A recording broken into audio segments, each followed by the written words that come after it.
मेरी सांसों पर तुम्हारा अनगिनत एहसान है, तेरी खुशहाली रहे कहता मेरा ईमान है। सुनेंगे दोस्तों इमरान प्रताप बरी की दर्द भरी नज़म। उससे पहले बता दो दोस्तों, गाजा पट्टी में शहीद हुए लोगों में 70% महिलाएं और बच्चे हैं। United national. चले पहले सुनते हैं इमरान प्रताप बरी की नज़म। तो आपसे गुजारिश है वीडियो को लाइक कीजिए और चैनल को जरूर सब्सक्राइब कीजिए। नमस्कार दोस्तों, आज बड़ी खुशी हो रही है कि हमारे साथ हमारे स्टूडियो में एक बहुत ही आला शायर मौजूद हैं।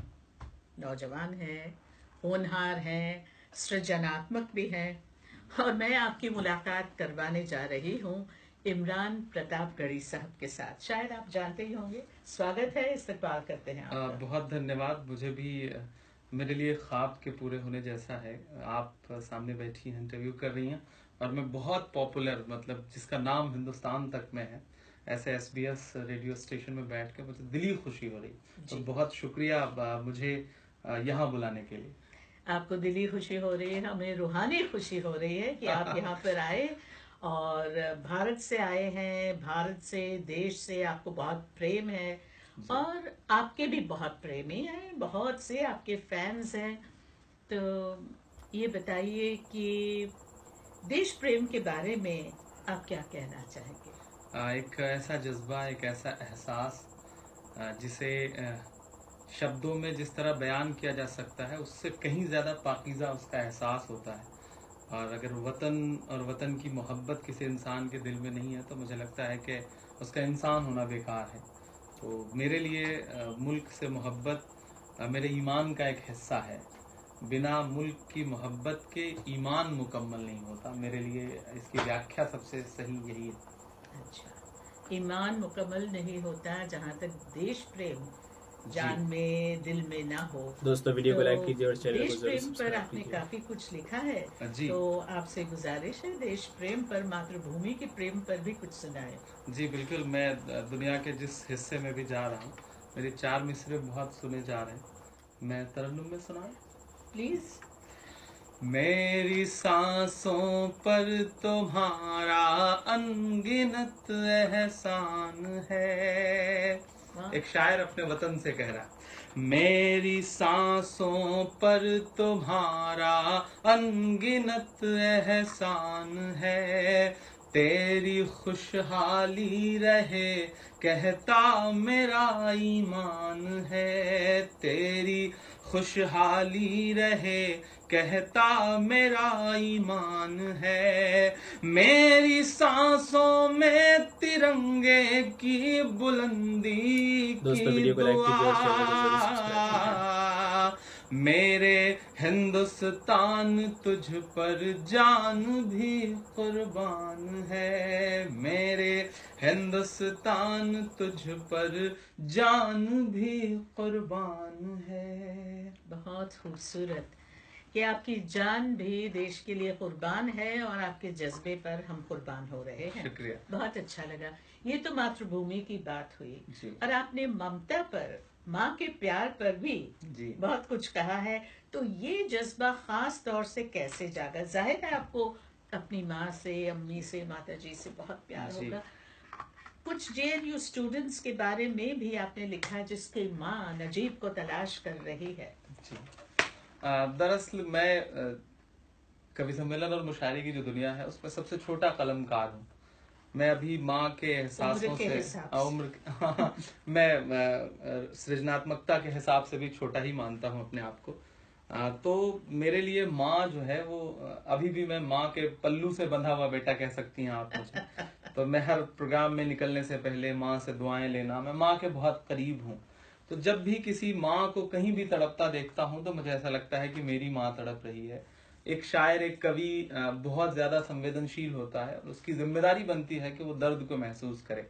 तो मेरी कोशिश ये थी कि मैं दर्द को गाने वाला शायर बनूं। मेरे लिए शायरी का मतलब जुल्फ, रुखसार, लबो, आंचल और इन सब चीजों पे गुफ्तगू करने से कहीं ज्यादा जरूरी था कि मैं लोगों का दर्द दुनिया के सामने रखूं।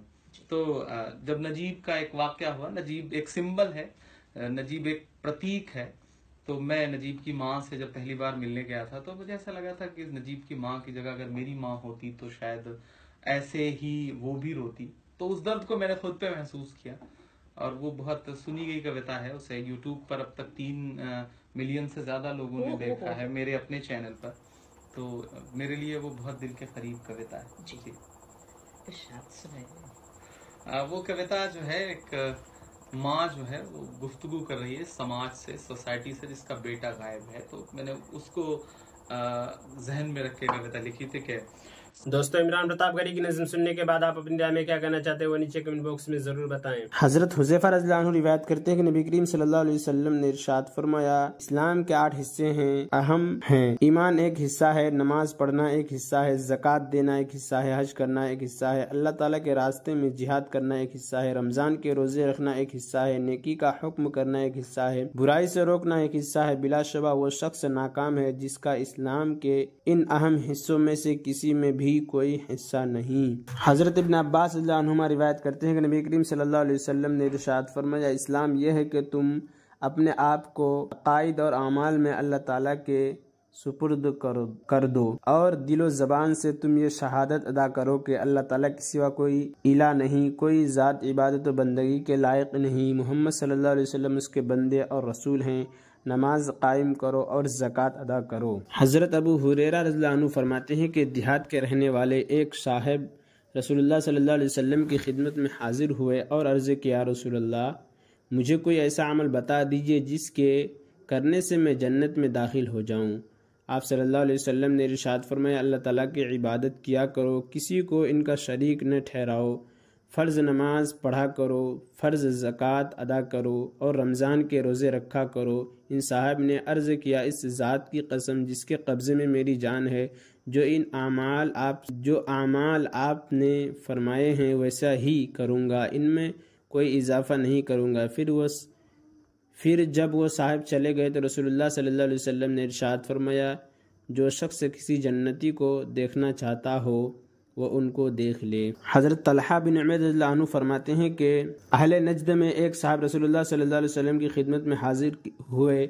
उनके सर के बाल बिखरे हुए थे। हम उनकी आवाज़ की गुनगुनाहट सुन रहे थे, लेकिन फासला पर होने की वजह से उनकी बात हमें समझ में नहीं आ रही थी। यहाँ तक कि वो रसूलुल्लाह सल्लल्लाहु अलैहि वसल्लम के करीब पहुँच गए तो हमें समझ में आया कि वो आपसे इस्लाम के अमाल के बारे में दरियाफ्त कर रहे हैं।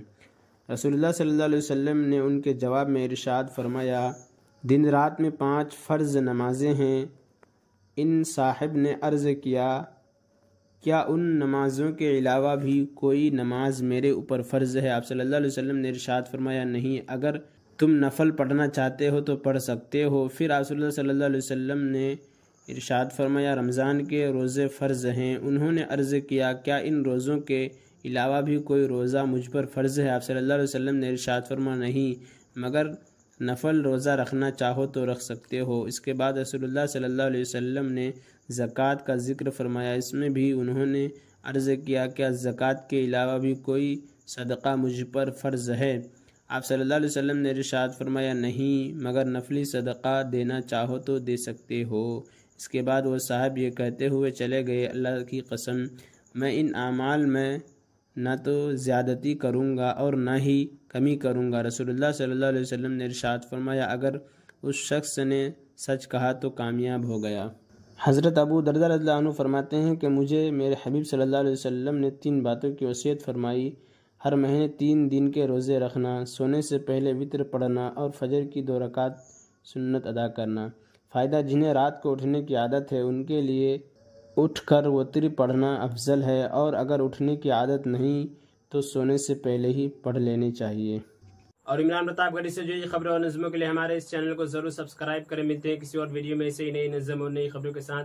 तो जब तक के लिए दीजिए मुझे इजाज़त और रखिए अपना ख्याल। आप देख रहे थे IR मुशारा मीडिया और मैं आपके साथ मोहम्मद साकिब।